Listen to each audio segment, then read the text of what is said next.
इस वक्त पाकिस्तान मुस्लिम लीग नून के रहनुमा अली गौहर बलोच साहब ने भी ज्वाइन किया है, उनसे बात करते हैं। अस्सलाम वालेकुम अली गौहर बलोच साहब, बहुत बहुत शुक्रिया आपके वक्त के लिए। सबसे पहले तो बड़ा सादा सा सवाल है, इन्फ्लेशन डबल डिजिट्स में है, इंटरेस्ट रेट बहुत हाई है, आम आदमी की जिंदगी जीरन हो चुकी है। ये हुकूमत किस चीज को सेलिब्रेट कर रही है कि कभी वजीर आजम मुख्तलिफ इवेंट से खिताब करते हैं, फिर कौम से खिताब, तो ऐसा क्या हो गया है सर जो आम आदमी के लिए बहुत अच्छा और इससे आपको लगता है कि पॉलिटिकल नैरेटिव बहुत अच्छा बन सकता है?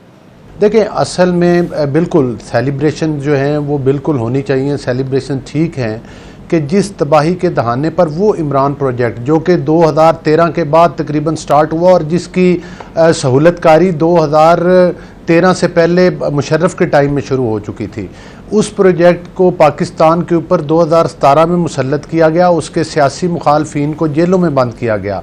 जिस वक्त ये प्रोजेक्ट पाकिस्तान के ऊपर मुसल्लत किया गया, उस वक्त पाकिस्तान में महंगाई की रेशो 4% थी। उस वक्त CPEC जैसे प्रोजेक्ट आ चुके थे। उस वक्त लोड शेडिंग का बहरान ख़त्म हो चुका था। GDP ग्रोथ रेट 6% पर था और ख़ास तौर पर खादों की कीमतें, तेल, हर चीज़ की कीमतें बहुत कम थी। लेकिन इस 4 साल में जिस तरह से पाकिस्तान को करप्शन करके लूटा गया, जिस तरह से इस 4 साल में पाकिस्तान की मईशत की तबाही की गई, जिस तरह से पाकिस्तान की सियासत को जलाओ घिराओ, मार कुटाई, पुरतशद्दद बनाया गया, इंतशार फैलाया गया, आइन और कानून की धज्जियाँ उड़ाई गई, कभी असम्बलियाँ तोड़ दी गई, कभी लॉकडाउन की बातें की गई, कभी PTV पर हमले किए गए। ये वो कहते हैं ना कि वक्त करता है परवरिश, हादसा एकदम नहीं होता। ये जो दिन हम आज देख रहे हैं उसके पीछे 5, 7, 8, 10 साल लेकिन अली गौहर बलोच साहब, आपकी हुकूमत ने तो IMF का 9th रिव्यू मुकम्मल नहीं किया, IMF प्रोग्राम मुकम्मल करने में फेल हुए, जिसके बाद स्टैंड बाय अरेंजमेंट लेने के लिए नाक से लकीरें निकालना पड़ी हैं। और अभी जिन शराइत पर यह स्टैंड बाय अरेंजमेंट लिया है, जब ये शराइत आवाम के सामने आएंगी, जिस वक्त बिजली महंगी होगी, गैस महंगी होगी, इन्फ्लेशन बढ़ेगी, इंपोर्ट खुलने से मामला खराब होंगे, तो पता तो उस वक्त चलेगा ना सर। देखिए, बात यह है कि अभी सिर्फ ये चीज़ें, ये बात करना कि महंगाई बढ़ेगी या नहीं बढ़ेगी, महंगाई तो ऑलरेडी बढ़ी हुई है। महंगाई तो जब ये गवर्नमेंट आई थी महंगाई बढ़ी हुई थी। ये तो वो लोग हैं जो ये शामियाने बजा रहे थे कि पाकिस्तान श्रीलंका बन जाएगा, पाकिस्तान आज डिफ़ॉल्ट हो गया, कल डिफ़ॉल्ट हो जाएगा। जिस तरह से कि इनकी ऑडियो वीडियोज़ आई, इनके जो वज़ीर ख़जाना थे उन्होंने जो अपने सूबाई वज़ीर ख़जाना को, वो पाकिस्तान से सबसे बड़ी दुश्मनी तो ये थी कि इन्होंने फ़ोन कॉल कर थी और IMF को भी मना किया। लेकिन सवाल ये है सर कि आपके इस पॉलिटिकल नैरेटिव को आपके कॉन्स्टिट्यूएंट्स मानेंगे जब आप वोट लेने के लिए जाएंगे इलेक्शन से इसके अंदर? देखें, ये तो बिल्कुल मानेंगे। देखें, मैं समझता हूँ, मैं ग्रास रूट लेवल पे एक सियासी वर्कर हूँ, कारकुन हूँ, मैं लोगों की नब्ज़ को देखता हूँ। हमें पता है कि हमने क्या क्या डिलीवर किया है, हमें पता है हमने बहुत बड़े बड़े तरक्याती प्रोजेक्ट्स फ़ौरन लॉन्च किए हैं। हमें पता है कि हमने अवाम में इन मुश्किल हालात में आटा फ्री तकसीम किया है, हमने ज़िम्मेदारों को मराहत दी हैं, हमने इस मुल्क को संभाला है। जो रशिया की बात करते थे तेल की, वो इसी हुकूमत के दौर में वो तेल जो पिछले 4 साल दुआइयाँ दी जाती रही कि रशिया से तेल आ जाएगा, वो आज तक आया। जो ईरान के साथ वो पाइपलाइन तो रशिया से तेल भी आ गया, लेकिन तेल की कीमतें कम नहीं हुई हैं। डार साहब जब आए थे तो कहा था कि डॉलर 200 रुपए पर आ जाएगा, अभी तक डॉलर 200 रुपए तक नहीं आया। आज 4 रुपए गिरे, आज तो सेलिब्रेट करें, आज तो 4 रुपए गिरे। आज आप देखें कि वो 10 रुपए बढ़ जाएगा तो फिर क्या है कि करेंगे इंडेक्स नहीं, अल्लाह खैर करेगा। आप भयानक ख्वाब क्यों दिखाते हैं लोगों को? आप ये कहें ना कि 4 से 4 और कम होगा। पाकिस्तान के लिए दुआ करें, पाकिस्तान पे आइंदा ऐसी नकारा हुकूमत मुसल्लत ना हो जो पाकिस्तान हंसते बसते पाकिस्तान को। नहीं, ठीक है, वो आपकी बात दुरुस्त है, लेकिन बात यह है कि देखिए, हमेशा पॉजिटिव चीज़ों को भी देखना चाहिए। हाँ, जो जिस तरीके से पाकिस्तान की सियासत की और पाकिस्तान की मईशत की धज्जियाँ उड़ाई गई हैं माजरत के साथ, जिस तरह से कि एक नेक्सस बनाया गया गोगी के ज़रिए, बुशरा बीबी के ज़रिए, बुज़दार के ज़रिए, फिर पूरे पंजाब को बेचा गया। आप सुन के हैरान होंगे, जो हेल्थ और एजुकेशन पे बात करते थे, पिछले पूरे 4 साल में एजुकेशन में एक बंदा, एक टीचर भर्ती नहीं हुआ। जब शहबाज शरीफ साहब चीफ मिनिस्टर थे, नवाज शरीफ साहब की गवर्नमेंट थी, हज़ारों टीचर्स भर्ती होते थे। बच्चे और बच्चियां जवान घरों में बैठे ओवर एज हो गए, उनको नौकरियां नहीं मिली इन 4 सालों के अंदर। गवर्नमेंट सेक्टर के ऊपर भी मतलब है कि इन्होंने तबाही डाली है। झूठ मूठ की कहानियां आकर मुआशी तरक्की की और वो तबाही की दास्तानें आज तक रकम हो रही है। कल ही आपकी नजर से वो खबर गुजरी होगी जिसमें 22,000 लोन ऐप के जरिए से कर्ज लेने वाले ने खुद सोजी कर लिए और फिर सुसाइडल नोट भी, वॉइस नोट भी छोड़ा है कि वो क्यों जा रहा है। देखिए बिल्कुल बात आपकी ठीक है, जब तक पाकिस्तान के मुआशी हालात मुकम्मल दस्तरस में नहीं आते, लेकिन उसके लिए ज़रूरी है कि जिन लोगों ने आज तक सियासत का लिबादा ओढ़ के दहशत गर्दी मुल्क में करते रहे, दहशत गर्दी मुल्क में करवाई, 9 मई के वाक़यात सामने आए, उनकी आज भी मुख्तलिफ जगहों से सहूलतकारी होती है, 8-8 मिनट में, 9-9 मिनट में 8-8 9-9 ज़मानतें हो जाती हैं, उनकी गिरफ्तारियाँ नहीं हो पाती, उनको आइन और कानून के कटहरे में लाने में दुश्वारियाँ हो रही हैं, जिसका ISPR ने जिक्र भी किया अपनी प्रेस कॉन्फ्रेंस के अंदर कि भाई उनके सहूलतकारों को भी अब कटहरे में लाया जाएगा।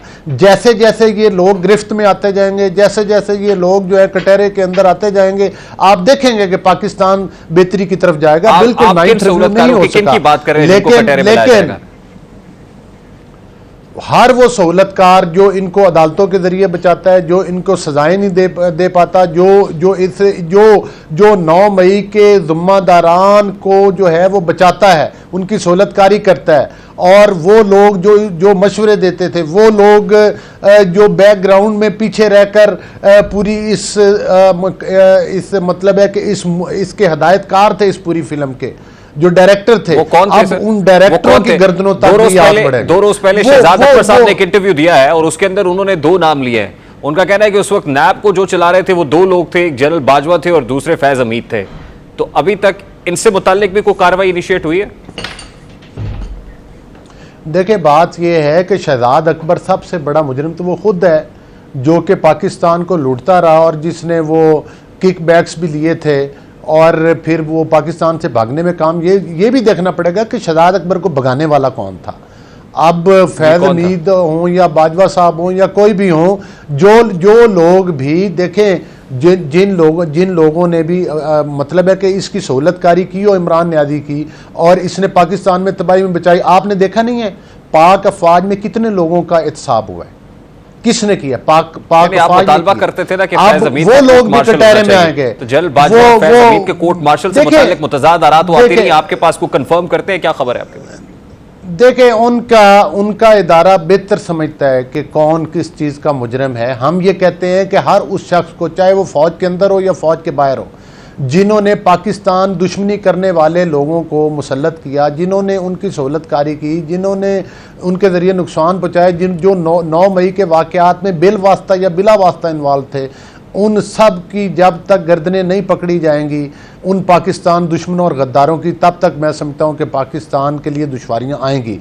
लेकिन मामला चल रहे हैं, ज़ाहिर है जो गंद पिछले 8-10 साल में पाकिस्तान की सियासत के अंदर घोला गया, कभी देखे ना PTV पर हमले हुए, सुप्रीम कोर्ट के इर्द गिर्द कब्रें खोदेंगी, ये तमाम वाक़यात पाकिस्तान की अवाम ने अपनी आंखों के साथ देखे हैं। तो इंशाअल्लाह ताला पाकिस्तान बेहतरी की तरफ जाएगा। अगर 2018 का इलेक्शन चोरी ना किया जाता, RTS सिस्टम ना बिठाया जाता, तो आज पाकिस्तान के हालात ये ना होते। 2013 स्टैंड बाय अरेंजमेंट तो आपने IMF से ले लिया है, इस पैकेज को एग्जीक्यूट कौन करेगा? असल बात तो वहां पे है, तो इसको तकमील तक कौन पहुंचाएगा, कंप्लीट कौन करेगा? यही बात आज MD IMF ने भी की है। देखिए बात यह है कि जो प्रोजेक्ट आया है इसकी एग्जीक्यूशन के लिए आपको पता है कि जो भी ज़ाहिर है गवर्नमेंट, जो अभी मौजूदा गवर्नमेंट है, कुछ इस टाइम में होगा। अगर कल को निगरान हुकूमत चलती तो इसका मतलब है कि पाकिस्तान डिफ़ॉल्ट होने नहीं जा रहा। इसका मतलब है कि इस हुकूमत के तो चंद दिन रह गए, आज वज़ीर आज़म के खिताब और फिर तकरीबात के अंदर जितने मुतहर्रिक वज़ीर आज़म नजर आ रहे हैं, क्या ये समझे कि हुकूमत जा रही है, यानी ये हुकूमत अब कंटिन्यू नहीं करेगी? जैसी बातें आ रही थी कि असेंबली जो है उसकी मुद्दत मेयाद में इजाफा किया जा सकता है। नहीं, कतई तौर पर आइन और कानून जिस चीज़ की इजाज़त देता है वही टाइम है, उस टाइम के अंदर इस हुकूमत को चले जाना है।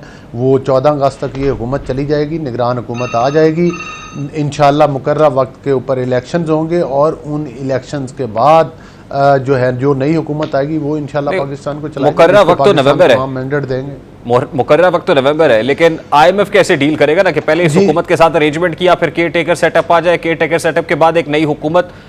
तासुर तो यही है कि वन हैज़ टू स्टे। वो इंटरिम गवर्नमेंट अगर आती है तो फिर इंटरिम गवर्नमेंट कंटिन्यू करेगी और स्टे करेगी एटलीस्ट इस प्रोग्राम की एग्जीक्यूशन तक।